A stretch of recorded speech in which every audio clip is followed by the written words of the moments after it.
The most important thing I can say, if a meteor strikes my house or the power goes out and I've got this message out, then I've done what I had to do. If you ever hear of a child who has had a fever for 5 days, ask the question, could this be Kawasaki disease? Because you could save that kid's life. That's the core message. That's the main thing. That's a burden that I'll carry with me for the rest of my life. And something that I'm always going to feel compelled to tell people. It's a long story, but just knowing to ask that question, if you ever hear of a child who's had a fever for 5 days, say, could it be Kawasaki disease? It's the simplest thing in the world to get that into people's heads, but not enough people know it. And too many kids are misdiagnosed. So I hadn't heard of it, just like probably 99% of the people who will watch this probably haven't heard of it. But before we continue with that story, I have another one for you.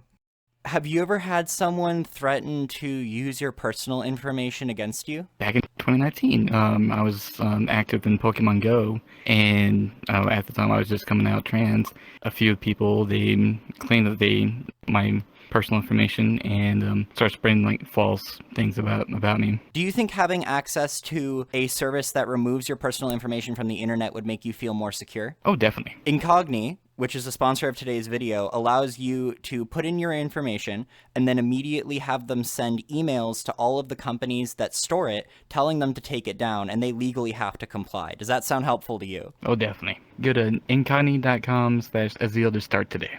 Yeah, you heard her. Incogni.com/Azeel if you're a cool kid. Yeah.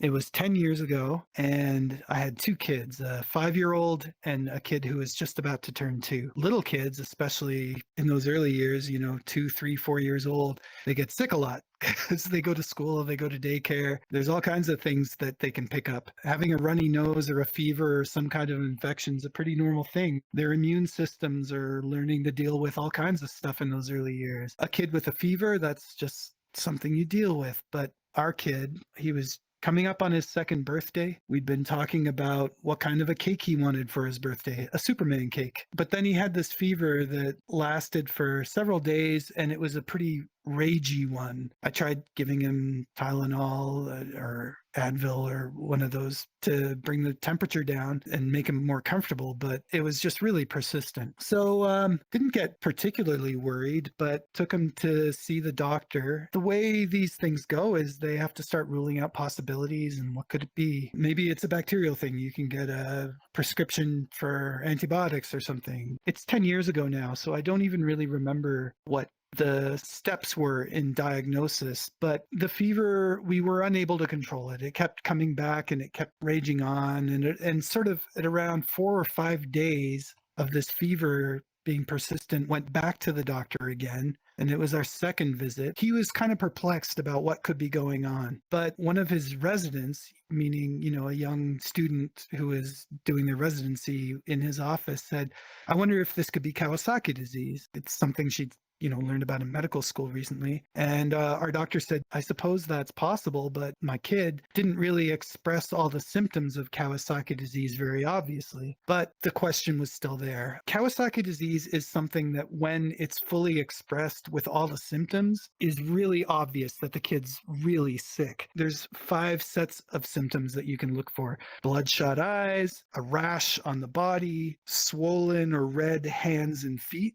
like on the bottoms and the palms. Their tongue can get red and kind of bumpy. They call it strawberry tongue. Their lips can get cracked. They can also get a swollen lymph node on the neck. Those are the 5 symptoms that doctors look for in addition to the persistent fever to diagnose Kawasaki disease. Now, Kawasaki disease is pretty rare, but when it comes on with all of these symptoms at once, it does get diagnosed correctly, and there's a way to treat it. What the danger is with Kawasaki disease is it's not just about these external symptoms. It's not just about the rash, the swollen lymph node, or any of that. It's about what's happening inside the body of the child. The coronary arteries, which are the blood vessels that supply blood to the heart, are inflamed and ballooning inside. They can develop aneurysms, which means bulges that interferes with the proper supply of blood to the heart. That's the real danger with Kawasaki disease. This usually happens to children who are pretty young, under the age of 5, but it can even happen to teenagers and adults. Very rarely. Mostly it happens to little kids, sometimes babies. How do they treat this thing? Well, actually not hard to treat if the diagnosis can be done in time. The treatment is an intravenous immunoglobulin treatment. Immunoglobulin is a blood product made from the plasma donations of probably 2,000 donors, like thousands of people kind of combined. It's like a hyper dose of people's immune system data that goes into the kid. And somewhere in there, somewhere in all of the data from all of those donors is the key for the body's immune system to take care of whatever Kawasaki disease is and reduce the inflammation and stop the damage to the heart. And that's really crazy to think about, that is how these treatments work. No one knows what causes Kawasaki disease. It's a total mystery, but we know how to treat it. And therein lies the problem with what happened with my kid. Sometimes a child will have some of the symptoms. My child had a body rash, but it wasn't persistent. It came and it went. He was just really lethargic and tired and fevery and sick and didn't want to play and didn't have much of an appetite. Back to this second doctor visit, we were in the office and this resident said it might be Kawasaki disease. And our doctor said, well, he's not expressing all the symptoms, but why don't you go see a pediatrician who has more expertise in this at the hospital? So we made an appointment and we were there, I think that evening or the next day. That pediatrician looked at him and said, I don't think it's Kawasaki disease, but to be sure, I'm going to do all the blood work for all the other things that it might be. There's roseola and scarlet fever and Fifth's disease. There's all these things that little kids get that can bring some of those symptoms about and can cause a long fever. So she ran the blood work for all these things and said, what we'll do is we'll rule out all these other possibilities and find out what your kid has. He started kind of bouncing back, and I think this was kind of like day 8 or something since the appearance of the fever. And he started playing again and his appetite came back. I'll never forget this. I was on the carpet in our living room playing with him, feeling really happy and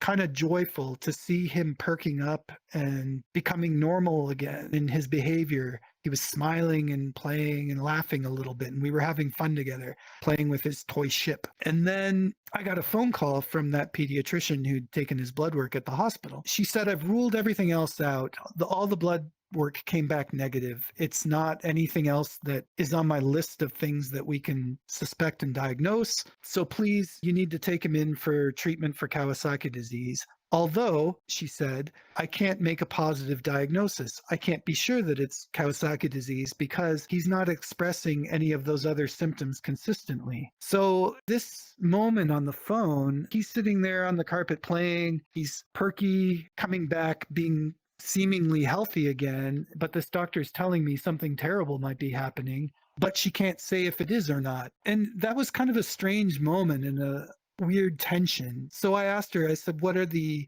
possible side effects of getting this immunoglobulin treatment? And she said, well, theoretically, he could pick up some other kind of infection from it, but the blood screening process is really thorough and that would be exceedingly rare. And I remember she used the word please at least once. She said, please take this seriously. Please take him in for treatment. And can we book him in for this treatment? So I said, well, okay, I guess that's the thing to do. This also happened to be close to an apparent deadline that I hadn't heard about before. Kawasaki disease needs to be treated within 10 days of the appearance of fever, or the damage to the heart vessels can become irreversible and change the kid's life. So we booked him in to go to the hospital and get this treatment done on day 10.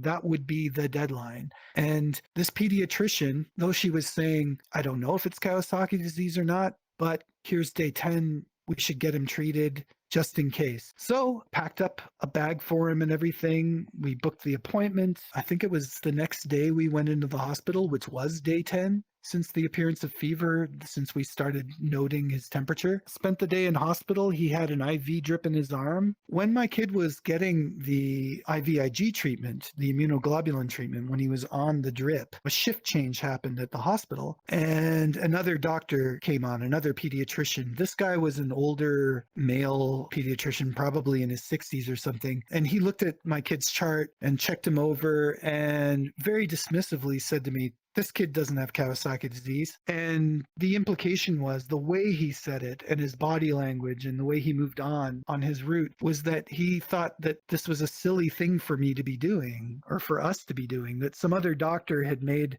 a bad choice to put my kid on the immunoglobulin treatment, that obviously he didn't have Kawasaki disease, according to this doctor. And so I was looking at the IV drip in my kid thinking, what? He doesn't have Kawasaki disease according to this doctor, so we shouldn't be here. And of course, immunoglobulin is an expensive thing, and the hospital's resources are finite. So this doctor was dismissive of us being there. And of course, as the parent who's got nothing but question marks in their head at the time, I thought, what are we doing here then? Who's right? Who's wrong? What's going on? But I'm still trying to make my kid feel comfortable and not worry as best I can and just follow along and find out what happens and make the best decisions. But at this point, you're kind of on the rails. We just have to see it through. There was this kind of weird sense of urgency here, being the end of the time that this treatment would work. It was day 10, spent several hours with this IV drip in his arm. And I remember how wonderful all the nurses were. They were super kind.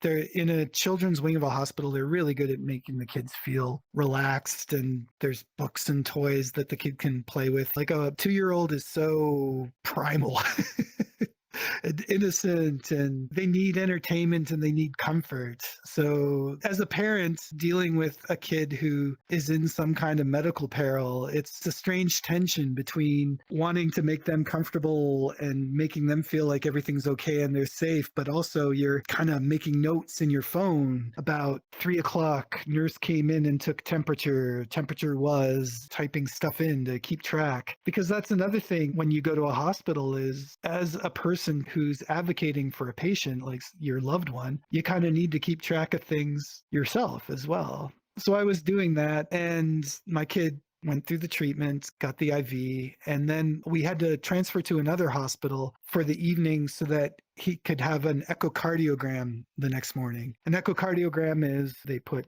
sensors on the chest and get a look at what's happening inside with the heart and the heart vessels. So, I was thinking, all right, the treatment has been done. We've done everything we're supposed to do. I guess we'll find out. I guess we're doing the right thing. Then we got to the next hospital where we were going to stay overnight. When we moved to that second hospital, we had a birthday cake for him and celebrated his birthday. And my parents, his grandparents, showed up. And we spent a couple hours in that Ronald McDonald House room in the hospital. He had his Superman birthday cake that he'd hoped for. And we sang him happy birthday, and he opened presents. And I was really struck by how kind and supportive the nurses were and how wonderful it was that this room existed with these little comforts they'd set up to make things more relaxed, and that we were able to have this little tiny birthday party for my kid while he was in the hospital. That felt so good. And his fever came roaring back, like fiercely. His temperature was very, very high that evening after the immunoglobulin treatment. It was scary. I remember being late at night in that hospital ward in an area where there were all kinds of other kids who were hooked up to machines to monitor how they were doing, machines making pinging sounds, and others that had breathing masks on. All of us separated by curtains, and the nurses tiptoeing around, checking on the kids.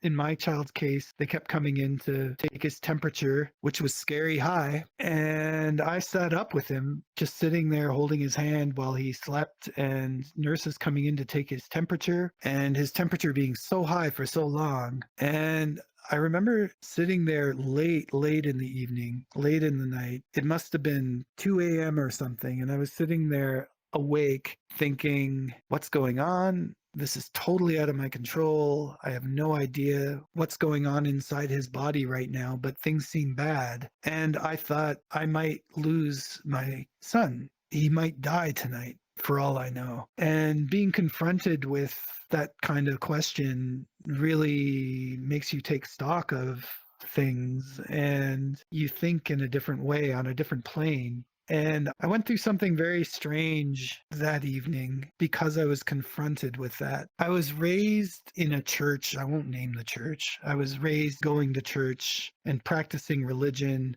but I gradually moved away from that philosophically. I felt like I understood what religious faith is for in a practical sense, that it provides people comfort and gives them a sense that there's someone or something looking out for them. And sitting there in this hospital at 2 a.m, thinking that I might lose my 2-year-old son, I remember thinking, here it is. This is the test that I always knew would come, where I have to ask myself, would this be easier if I believed in a God? And I realized in that moment, having seen the other parents and their children all around, that we were all going to go through the same thing if any of our children died. And for me, I realized, no, having religious faith isn't going to make this any less painful if I lose him. And if he's gone tomorrow, the story of meeting him in some other afterlife when I die, that story won't help me get through this any better. I realized that in that moment. As it turned out, there had just been a bit of a information gap on the side of the nurses and the doctors to me, which is that immunoglobulin treatment is frequently, almost always, followed by a high fever as the body is adapting to the information from all the immune systems, you know. So getting through that night after questioning my religious faith and whether I needed it or not, and coming to that realization that no, I didn't, and the pain was going to be equal whether I believed in God or not. All I could do was sit there and hope and pray as a meditative practice anyway. I did a little of that. It was a way to calm myself and pass the time. But his temperature did eventually come down. By the morning, I think his little body was exhausted from adapting to the immunoglobulin treatment and having been through that raging fever, but he did stabilize and his temperature came down. And I think it was that next morning, really, really early, that a nurse said to me, oh, it's normal for them to get a fever like that after getting the immunoglobulin treatment. So after this awful night, to be told that was a great relief and at the same time kind of a shock. Yeah. Then what was next in the order of operations? What was the next thing to happen? It's day 11 now. Kawasaki disease needs to be treated within 10 days of the appearance of fever, or permanent heart damage can happen. Aneurysms, these ballooned bulges on the arteries that supply blood to the heart, can be damaged forever without treatment. And the next thing was to wait for this echocardiogram. So hanging out in the hospital room with my kid, looking at the toys he'd gotten the day before for his birthday. He's 2 years old now. Happy birthday. What a cool toy. I've been through this crazy night, absolutely exhausted. He's just being an adorable little sweet kid who's just happy to see his mom when she visited, his brother when he visited, and me staying with him, just being a sweet kid. But at this point, I knew that he was probably going to be okay, but did the treatment work or not? The echocardiogram was what was going to determine if the treatment was working or not. But also, did he have Kawasaki disease or not? We still didn't know. So waiting hours for this appointment to go down and have the echocardiogram done, waiting, looking at your watch, biding the time, making a phone call, entertaining my son who was exhausted but seemed to be doing fine. And then finally hearing from the nurse that, yes, we had an appointment, we could go down, and then sitting in a new waiting room, waiting, holding him in my lap, cuddling him, bouncing him on my knee a little bit, trying to entertain him, talking about what we could see in the room. At 2 years old, they're kind of into little songs and stuff. They're so sweet and innocent and small, and their hearts are so sweet and innocent and small. But we needed to see what was inside. We needed this echocardiogram. Finally, this lady comes into the room and she says, hi, I'm doctor. The technician who would normally do your child's echocardiogram can't be here right now, so I'm going to do it myself because I happen to be in the hospital. And it turns out she was basically the leading child cardiologist for Canada. Wow. or one of them anyway, like one of the big experts, the ones who really know what they're doing. We went into the room and he lay down on the bed thing, the gurney, whatever it is. And she was really good with him, very sweet. She put the little sensor cups on his chest. She was really good at making him feel relaxed. And all the poking and prodding, he got poked and prodded a lot through the whole process. He'd had blood taken a whole bunch of times. They had to take a urine sample at one point and they had to stick a catheter in him. And boy, that enraged him. Oh. He'd been so good about all the blood taking, which is unpleasant. I mean, even as an adult, it's unpleasant to have your blood taken. No matter how rational you are about it, it sucks having something stuck in your arm like that. Man, he'd been poked and prodded. And yeah, the poor kid, when they put the catheter in because they needed to get urine then and there, blah, he cried and cried.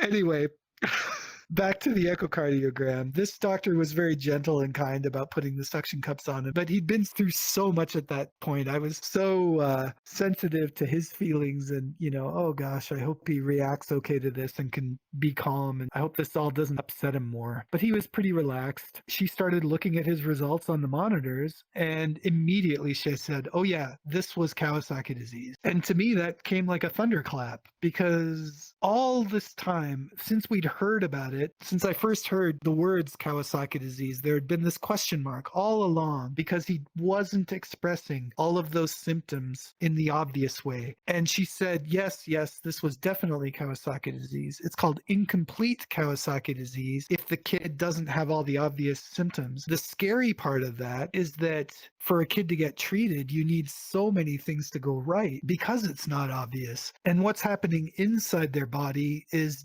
just as bad as the kid who's fully expressed all those awful external symptoms, but you can't tell. So we were just so lucky. I can't imagine as a father how liberating and relieving it must be to hear we were right and we did the right thing, not only from a doctor, but from the doctor on this kind of thing. Like having the superstar player on your kid's team when they really need it. Oh my gosh. Yeah, she was an expert pediatric cardiologist who also was an expert in Kawasaki disease. And right away she said, oh yeah, this was Kawasaki disease. And to hear it from her, what a relief it was, but also how terrifying it was. The mix of emotions in that moment was crazy. But understanding that after all the question marks, and that other doctor said, this isn't Kawasaki disease, and in quotes, you're wasting our time, you're wasting valuable hospital bed and expensive immunoglobulin treatment, all those things, all of a sudden were kind of vindicated and all the question marks flew away, but were replaced with a different set of question marks. What happens now? And fortunately, she had the answer right away. She said, yes, this definitely was Kawasaki disease, but I can see that the treatment's working. His arteries had been under attack, but the immunoglobulin treatment was working. And she said, what happens now is his chances are very, very good, but you need to keep him on a low dose aspirin and come back for a set of extra echocardiograms to monitor the progress and make sure that his coronary arteries heal themselves gradually and everything gets back to normal. I remember with her, the doctor, both of us felt joyful. I could tell she did too, because for her to be able to see it and know the treatment was working, doctors have to be detached, but I mean, it's got to feel good when you know something worked out. And it worked out in this situation. And he wasn't totally in the clear yet, but I knew that the right thing had been done. This led to another epiphany that I had later, like about a week later. I thought back to that moment when I was playing on the carpet with my kid, playing with the toy boat, and the doctor called, that other pediatrician called, saying, I don't know if it's Kawasaki disease. I can't make a positive diagnosis because the symptoms don't all add up. But I've ruled out everything else that I think it might be. You should get him treated just in case. I realized that in the moment there in the room, there was a little bit of resistance in me because of the uncertainty. I live in Canada where our healthcare system gets criticized a lot because triage is a reality, and sometimes people can go a long time without having something painful treated, and waits for surgery can be long. But the triage also works when there's a crisis and you really need something immediately. In most cases, you get that help right away. And because of the way Canadian health insurance works, money isn't a question. So I guess that's a tension in our healthcare system. Sometimes you have to wait, but we have healthcare coverage, universal healthcare. Immunoglobulin treatment is really expensive, and so are hospital stays, right? I realized a couple weeks later that thinking back to that moment when I was receiving that phone call and I felt that tension about, I have a decision to make. Should I take him in for this treatment or not? Seems like he doesn't have it. He seems to be bouncing back. And the doctor said, please take him in just to be careful and make sure. I realized that if I was living somewhere else where we didn't have that kind of coverage, that part of the calculus of making that decision of whether to take him into the hospital for this treatment or not would be about, does our insurance plan cover it? How much is it going to cost? Yeah. And I realized the way these things stack up inside yourself when you're trying to make a decision, uncertainty plus possible expense plus he seems well, he's bouncing back and playing. If I lived somewhere else, I might not have taken him. And it's weird to look back and think about that because it's not what happened. Like there's the narrative of your life and then there's all the could have beens. But so much went right to save my kid's heart. And again, back to the essential core message of this, somebody thought to ask the question, could this be Kawasaki disease? Because my kid had a fever for 5 days. That started us on the path that ended with this pediatric cardiologist, Kawasaki disease expert, looking at his heart live on the monitor and saying, yes, this was Kawasaki disease. Yes, the treatment's working. Yes, his heart's probably going to be okay. You're in the clear. All of that uncertainty all along was really, really stressful. But then, off come the suction cups off his little torso and then wipe off the blue lubricating fluid or whatever it is and put his t-shirt back on. He's happy because he feels we're happy, and now he gets to leave the hospital and he's not going to get poked and prodded again for a while. We're going to celebrate his birthday some more. We're going to eat foods he likes. We're going to play. Things going back to normal. What a joy. And I remember that the day we left the hospital was Family Day in Canada. Getting to spend that family day together back home with my wife, my 2-year-old, who is now apparently going to be fine, and his older brother, and being together, like that's changed the significance for me of Family Day forever. I mean, talk about driving home the message, the fragility of life and how much you care about each other and love each other. Family Days when you celebrate that. And previously I'd seen Family Day come up in the calendar and, oh, great, holiday day. Okay, what should we do? How will we use Family Day? I used to ask myself. Now, on Family Day, we still, take advantage and find things to do. But I always remember that was when we got that news. It was right then. He turned 2. Family Day came. So over the next little while, I think I intentionally stayed away from learning more about Kawasaki disease, just as a way to deal with all of the stress having been through this thing. I didn't really want to dive in yet. I knew that at some point I was going to want to know more about it, but I was focused on making sure he got his daily aspirin and all that stuff, and then taking him to these echocardiogram appointments. And we went to several of them, and every time we had to drive down the highway to this other city to go to the hospital where they had the pediatrician wing. Oh, that was one more thing. Most of those appointments, when we went back to the hospital, other people administrated the echocardiogram, but they weren't really qualified to spot the stuff that doctor had been qualified to spot. So not only in that moment in the room was I able to hear, yes, it's Kawasaki disease, and yes, he's in the clear and the treatment is working.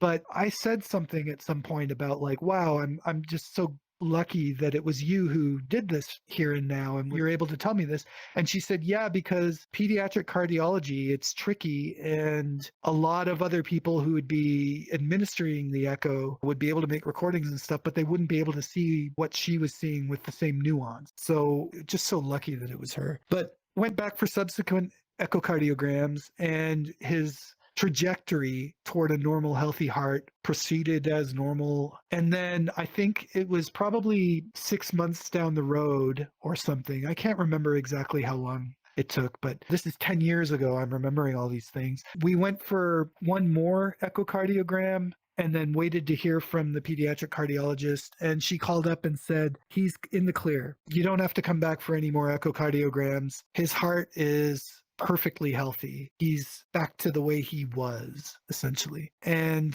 I asked, what does it mean for the rest of his life? And they said, well, you need to be careful and keep an eye on stuff, but statistically, he's probably fine. You can understand his heart to be healthy again, and you don't need to continue low-dose aspirin. You don't need to come back for echocardiograms. He's fine. And I remember that day very clearly, too, getting that all clear and being out with him in a park and playing with him and looking at him and thinking, for us, this story is over. I don't know what the rest of his life holds, but that felt like a coda. It felt like it was over. It felt like he's healthy now. And indeed, 10 years on, he is. He's athletic. He's super active. He's also full of personality and such a unique, kind, funny, intelligent kid. All this stuff that I can say now 10 years later, all this life he's lived since 10 years ago. When a 2-year-old's cute and fun and interesting and they express personality, but you really don't know what they're going to become yet.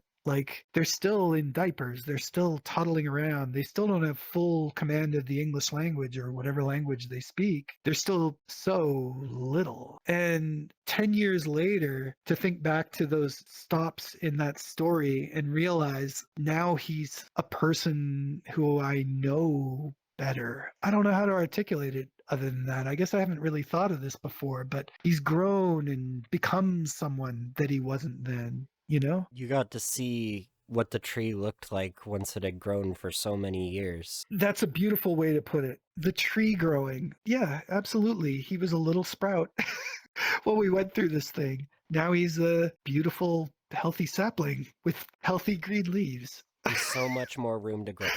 That's a lovely metaphor.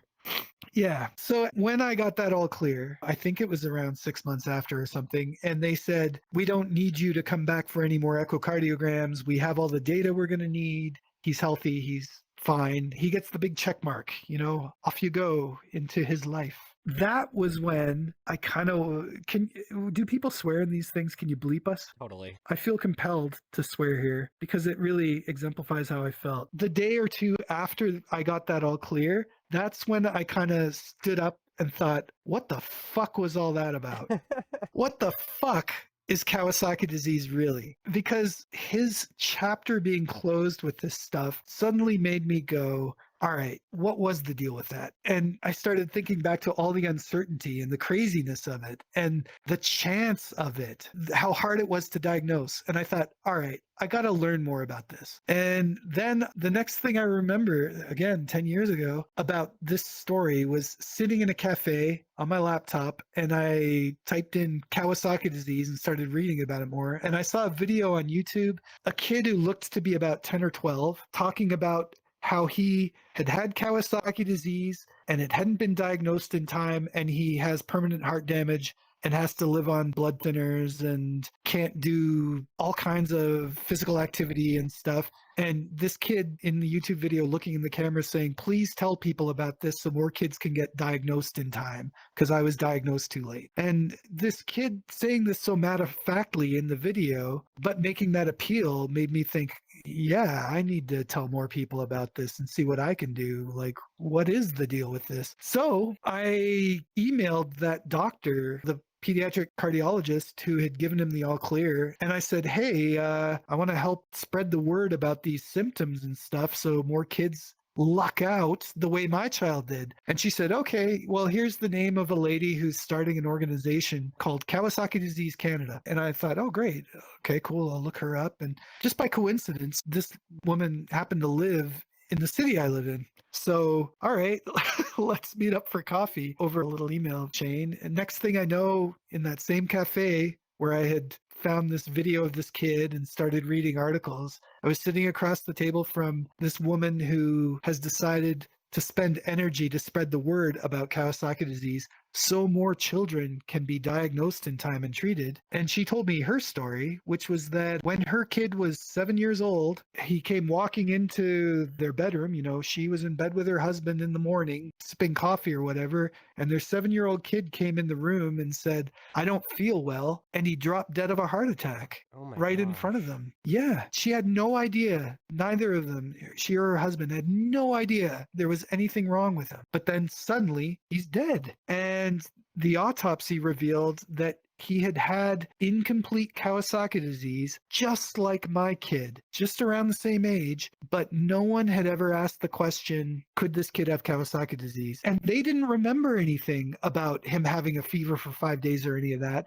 because they probably got some antibiotics or something like that, or went for a couple doctor's appointments. But then the kid seemed to get well again, and okay, he's well. As a parent, you don't remember all the times they have a fever after the fact. You don't remember all the times they had a runny nose or skinned their elbow. It's natural to forget those things. They had long forgotten that moment when their kid had had Kawasaki disease, but no one thought to ask the question because, like my son, he didn't have all those obvious symptoms like the body rash, plus the lymph node, plus the bloodshot eyes, plus the cracked lips, plus the swollen hands and feet all at once. The symptoms had kind of come and gone a little bit, but the heart damage happened. So this child was never treated with the immunoglobulin treatment and lived until the age of 7 with these coronary aneurysms and had probably had mini heart attacks throughout his life without anyone really knowing,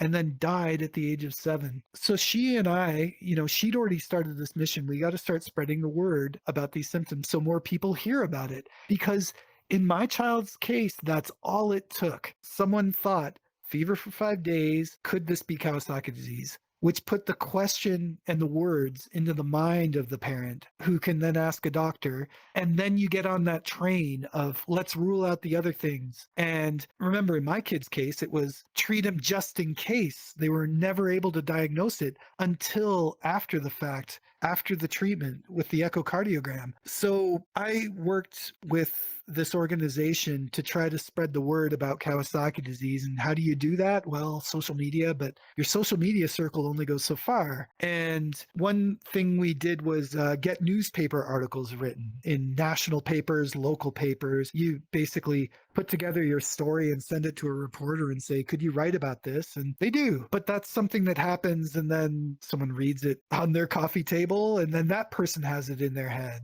Fever for 5 days, it could be Kawasaki disease. And hopefully they remember, because having that in your head gives you the potential to save a kid's life. And working with Kawasaki Disease Canada, we heard anecdotally after the fact of so many cases where somebody read one of the articles or heard from a friend and asked the right question at the right time. One of the craziest stories I remember hearing about this was there was an article published in our local regional paper, which actually has a pretty big readership. But a lady went to visit her mom and was waiting to take her mom out for lunch. The paper was on the coffee table, and while she was waiting for her mom to gather things to go out to lunch, she flipped it open and saw this article about this thing, Kawasaki disease, rare childhood illness. And she read it and she thought, that little girl on Friday, and this was Sunday. And it turned out her job was she was a receptionist at a doctor's office, and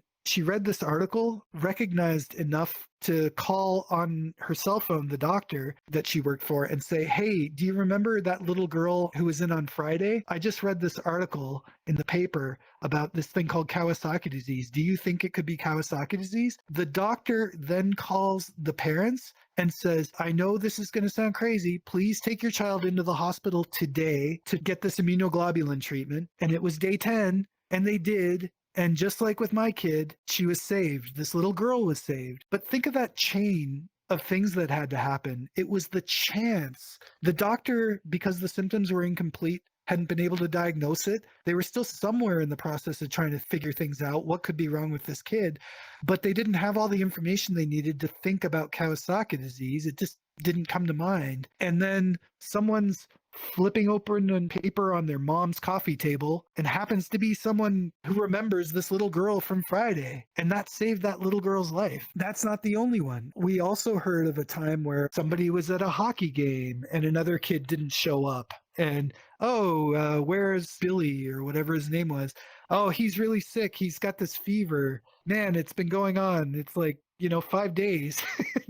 He's had this fever. We don't know what to do about it. He seems really sick. And this other parent said, oh, you should ask your doctor about Kawasaki disease. And that's another case where the doctors didn't have all the information they needed. I mean, a lot of doctor's appointments are 10 minutes, and what words get said, what things get checked. With something vague like this that can look like other things, like it can look like scarlet fever, fist disease, or roseola. I've thought about this so much, about what's the key to start the rescue, pulling the chute, to start the process that can save the kid's life. That's all it takes, is someone asking, could this be Kawasaki disease? And the trigger for that ought to be fever for 5 days.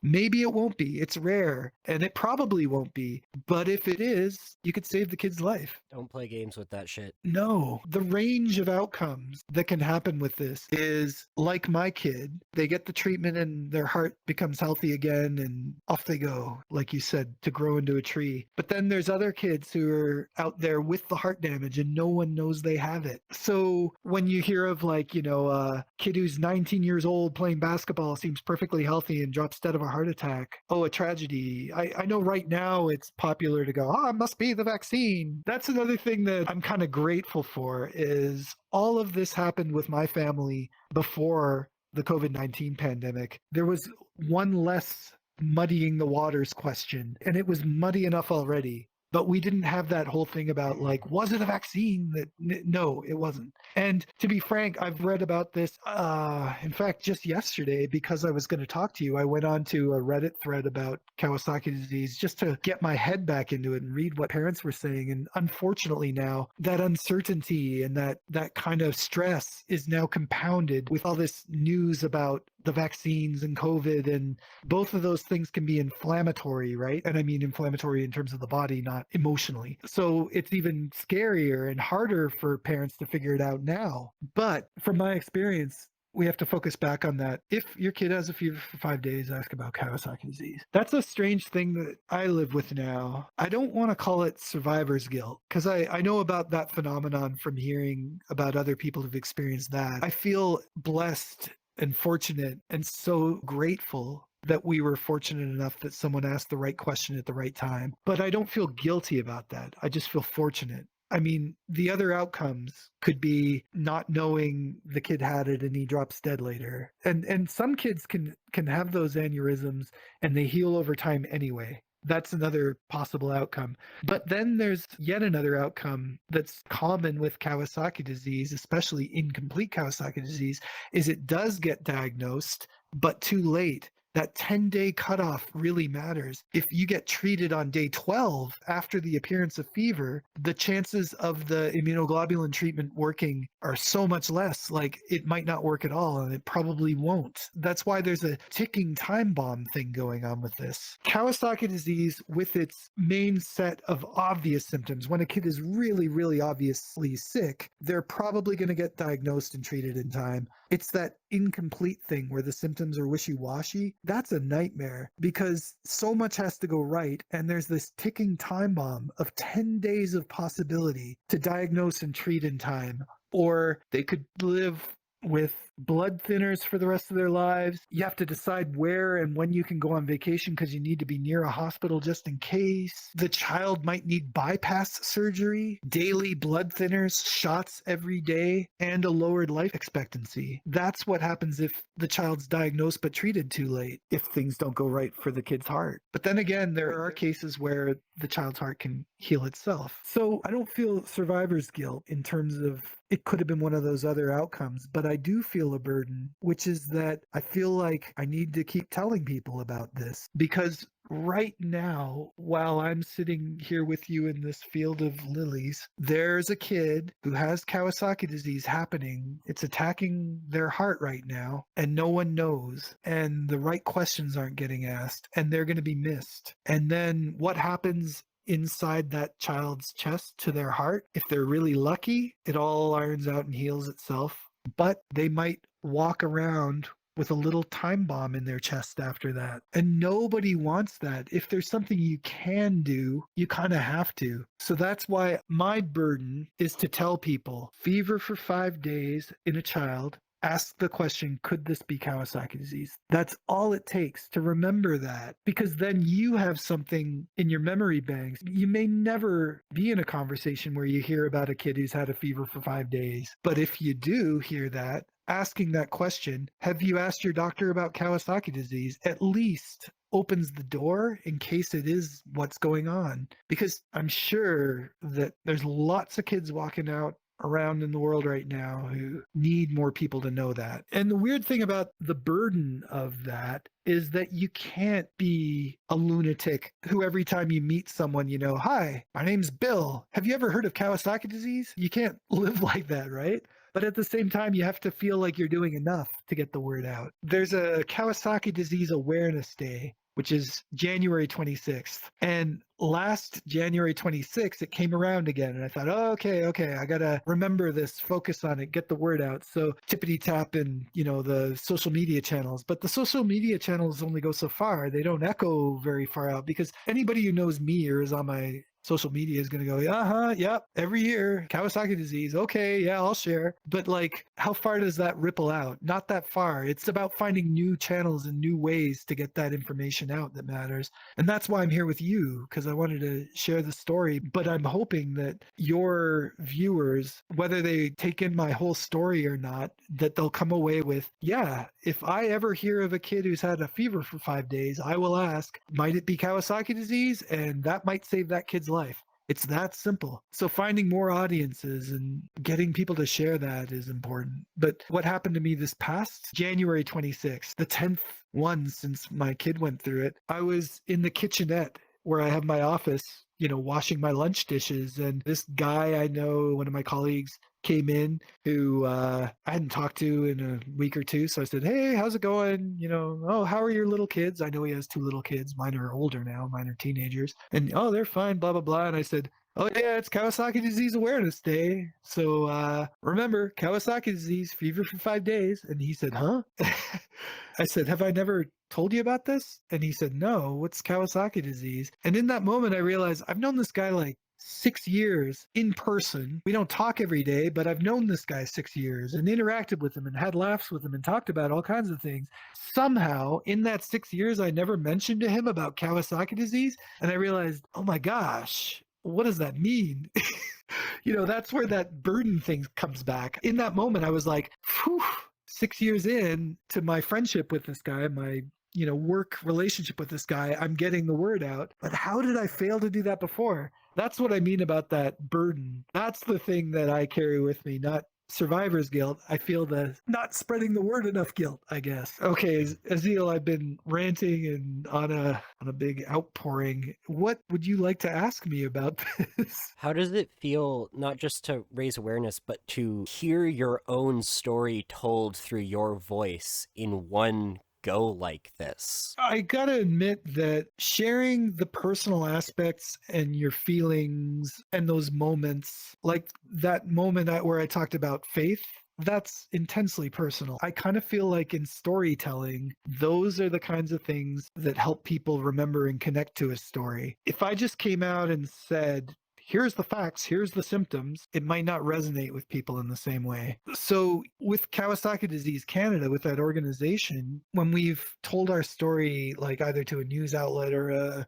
newspaper and gotten one of these stories published, or on a mommy blog, we did that too, and that got huge readership. The way we always frame it is with the personal stories of 3 of us. The lady whose son died when he was 7, my story with my child who was diagnosed in the nick of time and treated, and he's okay. And another parent and her son, where he was diagnosed too late and his health has been affected for the rest of his life. That's the triangle, the trinity of outcomes that points to the various ways this can turn out. Of course, it's a continuum of possibility in between, but those three extremes, those three stories are the way people can understand it, what's at stake. I'm the one with the easiest one to tell because my kid's okay. And getting ready to talk to you today, I had to open up my calendar and look back 10 years ago at those appointments to kind of refresh my memory about some of the stuff so that I'd be able to tell the story and freshen it in my mind. But to actually go through it and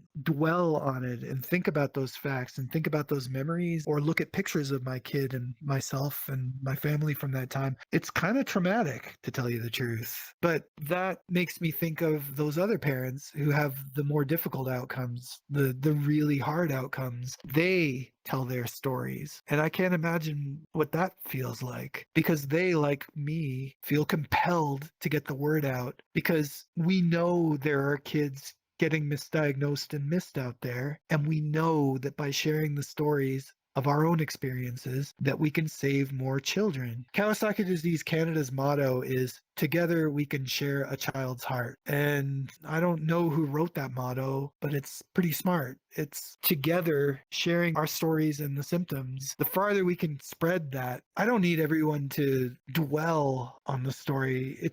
But if it can help land the idea in their head, Kawasaki disease, bring it up if I ever hear of a kid who's had a fever for 5 days, then it's worth going back into those feelings. And I mean, my trauma's nowhere near as bad as other parents. But yeah, it's not easy to go back into that headspace, especially spending time in it and really thinking about those feelings and what happened. But at the same time, like even calling, it is trauma, but I guess it makes me understand and respect heavier traumas, I guess that's a good thing. There's different kinds of burden.